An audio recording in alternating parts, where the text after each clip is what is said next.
শীত, আমার বাসের লাস্ট সিট, আমার স্ক্র্যাচ পড়ে যাওয়া চশমার কার ছায়ানো পাইকি, আমার চিনি বেশি দেয়া চায়, আমার ফোনে যান্ত্রিক পায়, আমার পকেটে বাঁচানো ডিম ভাজা বাতে মুখে হাসি মুখে খায়,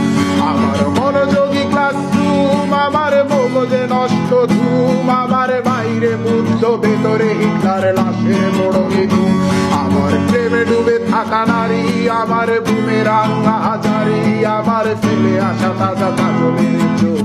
তার মহামারী, আমার বর্ষার ভাঙা ছাতা, আমার পেট শেষ শোয়া খাতা, আমার সেটি দিয়ে লোভে রাত জাগা পড়া শিশুদের চড়া পাতা, আমার সাধুর আসরে গান, আমার জোড়া তালি দেয়া প্রাণ, আমার রাজপথে ভাঙা স্লোগানের স্বর